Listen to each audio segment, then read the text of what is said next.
الحمد لله المتجلي لعباده من أفق الألباب، المجلي عن مراده بمنطق السنة والكتاب، الذي نزه أولياءه عن دار الغرور وسمى بهم إلى أنوار السرور. والصلاة والسلام على سيدنا وحبيب قلوبنا أبي القاسم محمد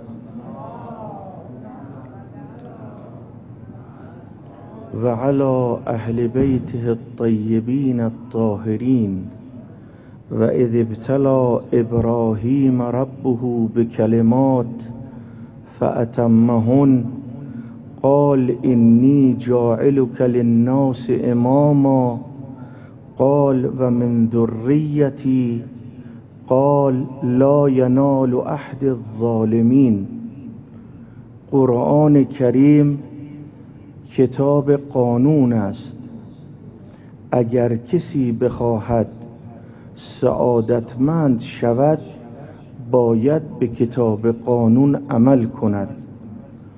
دو نکته مهم و قابل توجه در قرآن کریم وجود دارد که انسان باید توجه خاص به آنها بکند. یکی از آن موارد قصص قرآن است که فرمود لقد کان فی قصصهم عبرة لأولی الالباب.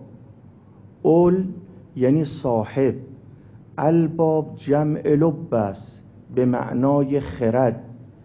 یعنی ما در قرآن کریم برای شما قصه هایی رو نقل می کنیم که اصحاب خرد اگر تأمل کنند، اون قصه ها رو بخوانند و بفهمند، به نتیجه خواهند رسید.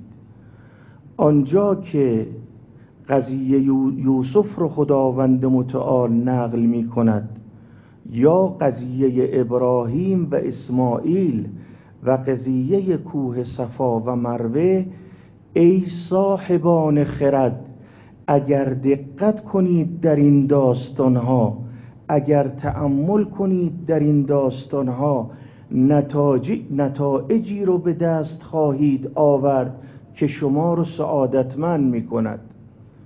نکته دومی که در قرآن وجود دارد اخبار و قضایای انبیاست که خداوند متعال بعضی از قضایا و اخباری که برای انبیای خود رخ داده است در قرآن نقل کرده که همین نقل این اخبار شما رو به نکاتی میرساند، به نتایجی میرساند که شما رو از انحراف در دنیا در امان می‌دارد. از جمله همین آیه قرآن سوره بقره آیه 124. قرآن کریم می‌فرماید ابراهیم رو به طرق مختلف امتحان کردیم فأتمهن. امتحانها رو خوب پس داد، از همه امتحانها موفق در آمد. بعد خطاب کردیم یا ابراهیم تو رو امام برا مردم قرار می دهیم. ابراهیم از خدای تقاضایی کرد، گفت خدایا از ذریه من. خداوند متعال فرمود تنها آن دسته از ذریه تو که پاک و معصوم باشند شایسته این مقامند. فرمود لا ینال احد الظالمین. اینجا خداوند متعال حجت رو تمام کرده است که خلیفه مسلمین، خلیفه‌ای که من قرار میدهم، آری از هر گونه پلیدی است. اگر کسی ادعای امامت، ادعای زعامت، ادعای خلافت کرد اما خود رو حفظ نکرد از ظلم، اون امامی نیست که من او را انتخاب کردم. ظلم گاهی انسان به خودش ظلم می کند، گاهی وقتا به دیگران.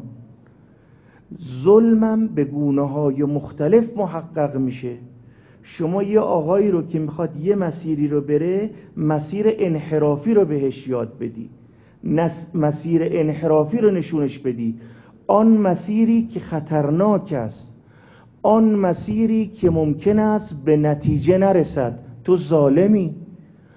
آنان که در دین بدعت کردند، آنان که آنچه رسول خدا به وسیله وحی به او رسید او را انکار کردن، اینا ظالمن، چون موجب می شود که طریق صحیح و درست که انسان رو به سعادت جاودان می رساند منحرف بشن از اون راه. لذا سنن ابن ماجه امروز در مورد حقانیت امیر المؤمنین به نص قرآن کریم، نمیخوام از منابعمون صحبت کنم، میخوام نص آیات قرآن و متون اهل سنت براتون نقل کنم. ببینید که امامت از امور مسلم است و به خودتون ببالید که به دستور الهی عمل می کنید و مولا و مقتدای شما امیر المؤمنین است. سنن ابن ماجه نقل می کند قال رسول الله لا يقبل لصاحب بدعة صوما ولا صلاة ولا صدقة ولا حجا ولا عمرة ولا جهاد و یخرج من الاسلام کما تخرج الشعر من العجین. میگه اینایی که بدعت ایجاد میکنن، اینایی که امری را میگویند که مسلمانان از طریق صحیح منحرف میشن، اینا نمازشون قبول نیست، صومشون قبول نیست، حجشون قبول نیست، عمرشون قبول نیست. یعنی احکام الهی رو که عمل میکنن خدا اعمال رو از اینها قبول نمی کند. اون بدعتی رو که ایجاد میکنند جلو اون عمل رو، قبول عمل رو میگیرد. بعد میفرماید خمیر رو چگونه اگر یک مو در او قرار گرفت سعی میکنید اون مو رو از خمیر جدا کنید، اینها از مایه اسلام خارج میشوند.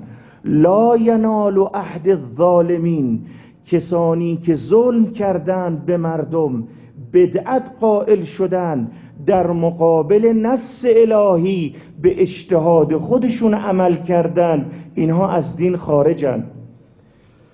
به نص کتب اهل سنت، بیهقی، مبسوط، جامع المسانید ابن حنیفه، کنز العمال و کتب دیگر میگویند خلیفه دوم شراب رو با آب مخلوط میکرد مینوشید.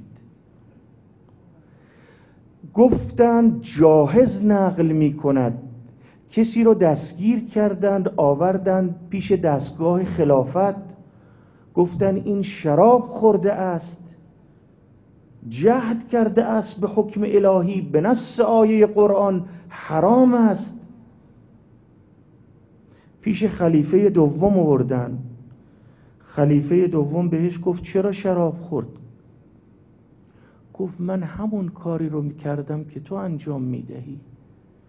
گفت شراب رو بیاورید، با آب مخلوط کرد. گفت من این رو گفتم اما او رو نگفتم.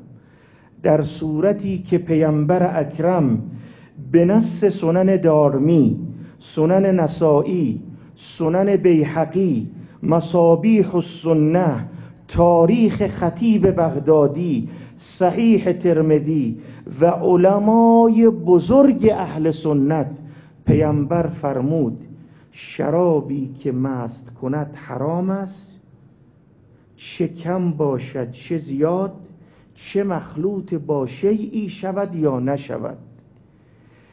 این اجتهاد در مقابل نص است. مردمی که امانت به دست تو هستند و تو خود رو خلیفه مسلمان ها میدانی، نباید بدعتی رو ایجاد کنی که اونها رو از طریق ثواب منحرف کنید. لذا فرمود لا ینال عهد الظالمین، کسانی که ظلم میکنن نمیتوانند امام از طرف من باشند، خلیفه مسلمان ها باشند. جبرائیل نازل شد به پیامبر اکرم، از آن رو یاد داد. یا رسول الله، مردم رو اگر میخواهی دعوت کنی به دین، دعوت کنی برای اجتماع، برای نماز، این بانگ رو سر بده. پیامبر اکرم از آن رو به علی ابن ابی طالب یاد داد و فرمود یا علی، اگر از آن را آموختی به بلال یاد بده تا مردم رو برای نماز فرا بخواند. از جمله او حی علی خیر العمل تفسیرش بماند ای مردم به پا خیزید برای کار نیک. آگاهی دهند مردم رو برای اجتماع، برای نماز. خلیفه دوم این رو از نماز حذف کرد و در مقابل نص اجتهاد کرد. لذا قرآن می‌فرماید امامی رو که ما انتخاب می‌کنیم امامی است که ظالم نیست، چه به خود چه بی دیگران، مانع طریق خوشبختی مردم نیست. کسانی که میخواهند به سعادت اخروی برسند اونها رو منع نمی کند. اگر یک کسی بیاد بدعتی رو بگذارد، این امم رو ببینید، این ادیان مختلف رو ببینید.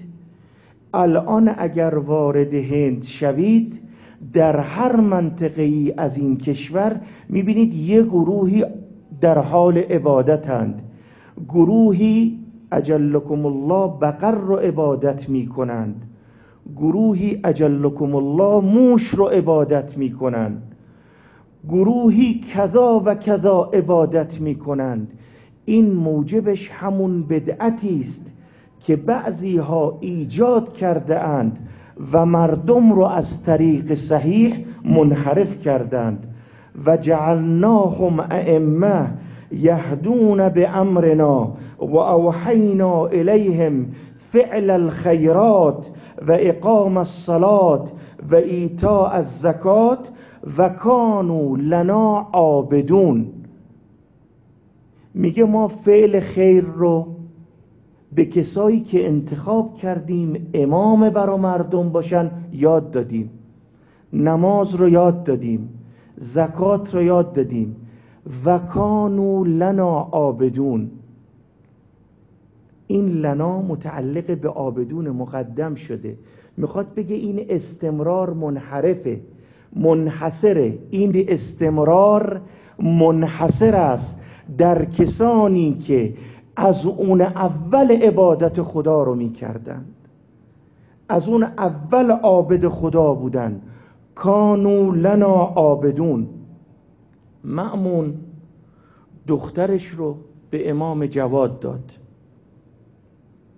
این یحیی بن اکثم می آمد تو مجالس، اینا هدفشون این بود که امام جواد رو در یک موضوعی عاجز کنن. حاشا بر امام معصوم که عاجز شود از جوابی. این یحیی بلند شد بهش گفت که منقول از خداوند متعال از زبان پیامبر اکرم میفرماید که اولی و دومی مانند جبرائیل و میکائیل در نزد خدا هستند، اینان در روی زمین و آنان در آسمان. امام جواد گفت که مأمون این چه افترایی است که به پیامبر میبندی؟ این چه کلامی است که از آن سخن میگویی؟ جبرائیل و میکائیل کجا؟ اولی و دومی کجا؟ جبرائیل و میکائیل دو ملک مقرب خدا هستند، به جز خدا کسی رو عبادت نکردند. اولی و دومی 41 سال بت پرست بودند، اینا مشرک بودند. چرا افترا میبندی به پیامبر اکرم که از طرف خداوند متعال این مطلب رو رسانده باشد؟ لذا پیامبر فرمود مردم نمیتوانم اسرار امیرالمؤمنین رو به شما بگویم، نمیتوانم آنچه که حقیقت امیرالمؤمنین است برای شما حقیقتش رو بگویم. میترسم قضیه‌ای که به سر عیسی آمد سر امیرالمؤمنین بیاد. مردم اگر من حقایق امیرالمؤمنین رو بگم، این مانده وضوی امیرالمؤمنین، خاک زیر پاش رو بر می‌دارید برای تبرک. چه کنم که نمیتوانم بگویم؟ فرمود انا عبدالله اخو رسول الله و انا الصدیق الاکبر، من صدیق اکبرم، لا یقولها بعدی الا کذاب مفتری، ولقد صلیت مع رسول الله قبل الناس ب7 سنین و انا اول من صلی معه. مردم من صدیق اکبرم، اگر کسی این لقب رو به کس دیگر بدهد کذاب است. من 7 سال قبل از مردم نماز خواندم، 11 سالش بود امام روحی له الفدا به سوی قبله ایستاد. ولذا فرمود کانوا لنا عابدون، اینا از اون اول عبادتشون برا ما بوده. امامی رو که من قرار میدهم برای شما شرک مرتکب نشده، استمرار است عبادت او و از اون اول. لذا آیه قرآن مصداق بارز است بر امیرالمؤمنین روحی له الفدا. و جعلنا منهم ائمه یهدون بامرنا لما صبروا و کانوا به آیاتنا یوقنون. صبر کردند، مردم رو به امر ما هدایت می کردند، به ما یقین داشتند. کانوا به آیاتنا یوقنون. یه قضیه ثور، کوه ثور که این سنی ها مطرح می کنند در خصوص پناه بردن پیامبر به غار، که کفار قریش تصمیم گرفتن پیامبر رو به شهادت برسونن. تو رو به خدا آیه قرآن نص به چی دارد؟ لا تحزن ان الله معنا. پیامبر به کی میگه؟ به اولی. چرا؟ چون یقین نداشت، ترسید. کسی که یقین داشته باشد، به آیات ما یقین داشته باشد، من اونو امام قرار دادم، اون رو رهبر قرار دادم. در غار ترسید، لذا پیامبر بهش بگفت نترس. فرمود لو کشف الغطاء مزددت یقینا. به خدا قسم، خدایا اگه پرده رو بالا بزنی چیزی به یقین من اضافه نمی شود. لذا لیلة المبیت سران قریش در ماه صفر جلسه گرفتند در دار الندوه که پیامبر اکرم رو به قتل برسونند و ربیع الاول نقشهشون رو عملی کنند. اف بر اون کسایی که علم ندارن، کلماتی رو نطق می کنند که متاسفانه دلالت می کند خالی از علمن و تأثیر می کنند به این عوام. امیرالمؤمنین جای پیامبری خوابید. میگن خب چه اشکال داره؟ میدونست که هیچیش نمیشه. نمیدانند که علم با یقین فرق دارد. امیرالمؤمنین که به بستر رفت با یقین به بستر رفت، نه اینکه علم دارد چیزی به او نمی شود. این خیابونا رو نگاه کنید، مردم با چه شکلای حرکت میکنن، این چشا کجا خیره میشه؟ مگه اینا مردم نمیدونن قیامت هست؟ مگه نمیدونن فردا خدا ازشون سوال میکنه؟ چرا این چشای به راه احرام میندازه؟ چون یقین نداره. اگر یقین داشت هنگام راه رفتن بدنش میلرزید. لذا امیرالمؤمنین به یقینش در بستر پیامبر خوابید. اونها ولذا خداوند متعال فرمود و من الناس من یشری نفسه ابتغاء مرضات الله. اینا با خدا معامله میکنن، خرید و فروش میکنن. خدا یا جان من در اختیار تو. امام حسین وقتی داشتن به کربلا می آمدن، یه لحظه تو راه خوابشون برد، استرجاع کردن، الا انا لله و انا الیه راجعون. سوال کرد پدر چه شد؟ علی اکبر گفت پدرم در خواب دیدم منادی ندا می کرد هم یسیرون و المنایا تسری الیهم. دارن میرن و مرگم پشت سرشونه، ابا ندارد، از راه رفتن نمی ایستد. که اندی به اوصالی تقطعها او تقطعها عسلان الفلوات بین نواویس و کربلا. مردم من حسینم، دارم میبینم که گرگهای بیابان بدن مرا تکه تکه میکنن، اما من یقین دارم، من با خدا معامله کردم. مرگ رو تشبیه میکند به اون گردنبند نوعروس که به تن دارد. مأمون به امام رضا گفت که دلیل تو بر ولایت امیرالمؤمنین چیه؟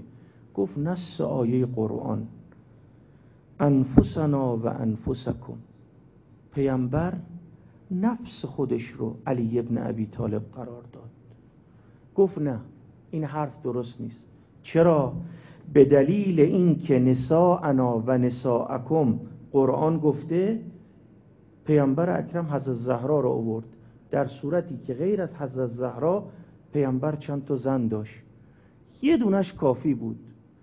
گفت مأمون جاهل، خداوند فرمود ابناءنا و ابناءکم. اگر یه نفر کافی بود حسن و حسین رو با خودش نمی آورد، حسنش رو می آورد، حسینش رو می آورد. این دوتا رو آورد که به شما بگوید غیر از اینها کسی بر روی زمین نیست. یا ایها الرسول بلغ ما انزل الیک من ربک و ان لم تفعل فما بلغت رسالته. قرآن چی میخواد بگه؟ ای پیامبر ابلاغ کن، بگو به مردم. اگر ابلاغ نکنی رسالتت رو انجام ندادی. به نص متون اهل سنت، سیوطی در در المنثور، فتح البیان بخاری، فتح القدیر شوکانی، روح المعانی آلوسی، مفاتیح الغیب فخر رازی و متون دیگر اهل سنت این آیه در غدیر خم نازل شد. الیوم اکملت لکم دینکم و اتممت علیکم نعمتی و رضیت لکم الاسلام دینا. این اتممت علیکم نعمتی چی میخواد بگه؟ نعمت چی بوده؟ مراجعه کنید به متون اهل سنت. امام واقدی در اسباب النزول، امام فخر رازی در تفسیر کبیر، سیوطی در در المنصور، ابن عساکر در تاریخ دمشق، حاکم حسکانی در شواهد التنزیل گفت در غدیر خم وقتی که پیامبر اکرم دست علی ابن ابی طالب رو گرفت، به مردم معرفی کرد این آیه نازل شده. ما نیازی به متون خودمون نداریم، این مقام امیرالمؤمنین است که آیات متعدد قرآن کریم دلالت بر ولایتش میکنه.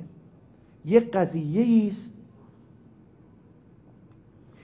معمولا وقتی از اعلام النساء صحبت می شود، این قضیه رو برای ام سلمه می آورند.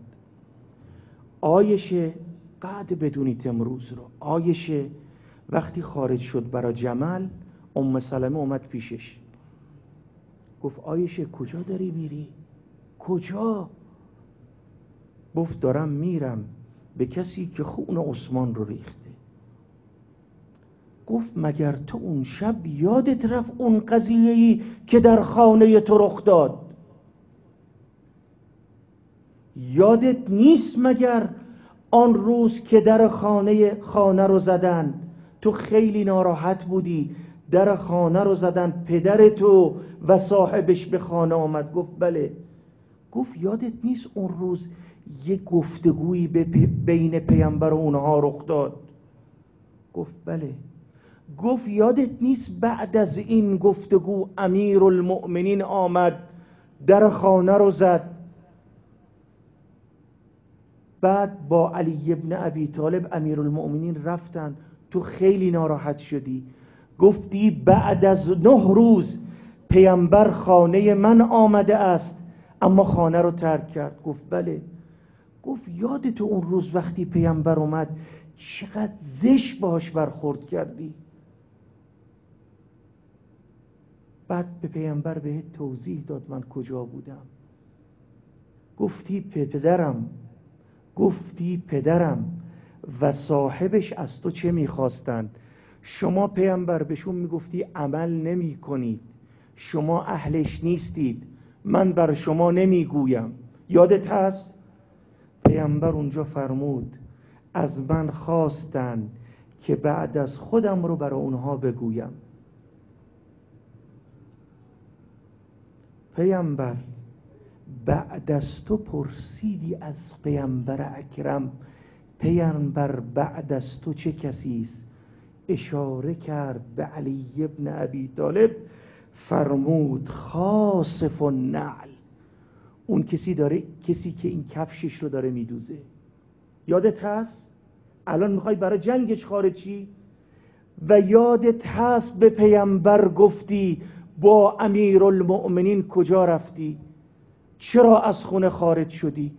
چه گفت پیامبر به تو؟ گفت با امیرالمؤمنین خارج شدم چون خداوند متعال میخواست با علی ابن ابی طالب نجوا کند، یعنی با علی ابن ابی طالب در گوشی صحبت کنه. این مقام امیرالمؤمنین است. به نص آیات قرآن امیرالمؤمنین تعیین شده. مردم، پیامبر باید دیگه چی میگفت؟ چجوری برای مردم میگفت که بعد از من علی ابن ابی طالب است؟ اما چه کردن؟ دلها بسوزه. چه خبر خانه علی ابن ابی طالب؟ مثل دیشب امیرالمؤمنین مهمان ام کلثوم بودند. هنگام افطار ام کلثوم میگه من سفره رو انداختم، شیر گذاشتم توی سفره، نان گذاشتم، نمک گذاشتم. یه نگاهی پدرم به من کرد، گفت دخترم میخوای ایستادن من رو در محشر طولانی کنی؟ کی دیدی پدرت با سن و غذا سر سفره حاضر بشه؟ میگه خم شدم نمک رو بردارم. گفت دخترم یا نان رو بردار یا شیر رو بردار. اون شب پدرم خیلی ناله میکرد، خیلی دعا میکرد، خیلی گریه میکرد، خیلی استرجاع میکرد. گفتم پدرم یه شب خانه من آمدی، خیلی ناله میکنی، چه خبر است؟ گفت دخترم لیلة الوداع است، شب لقاء من نزدیک است. صدای اذان بلند شد. پدرم به طرف مسجد حرکت کرد. چند تا قاز تو خانه داشتیم. جلو امیرالمؤمنین رو گرفتن. گویا میخواستن بگن امیرالمؤمنین به مسجد نرو، صوائح تتبعها نوائح. امیرالمؤمنین فرمودن دخترم رهاشون کن، اینا دارن فریاد میکنن اما بعدش نوحه سرایی میکنن. حتی غلاف در هم جلو امیرالمؤمنین رو گرفت. وارد مسجد شد. اون ملعون بر روی شکم خوابیده بود. او رو بیدار کرد. گفت این نوع خواب شیطان است. نمیدونم چه شد. ناگهان صدا آمد فست و رب الکعبه. محراب پر از خون شد. اوا ویلا، امام بر صورت به زمین افتاد. حال امام دگرگون شد. طبیب آوردن. طبیب گفت شش گوسفندی رو آماده کنید. رگی رو از اون شش خارج کرد. لای شکاف سر امیرالمؤمنین قرار داد. خارج کرد. به طرف نور قرار داد. گفت محرمای این آقا کیان؟ خصوصی بگم علن بگم؟ امیرالمؤمنین فرمود وعده من با خدا نزدیک است، بگو. گفت آقا جان وصیتاتون رو بکنید. زجه و گریه بلند شد. امام حسین، زینب کبرا، حسن.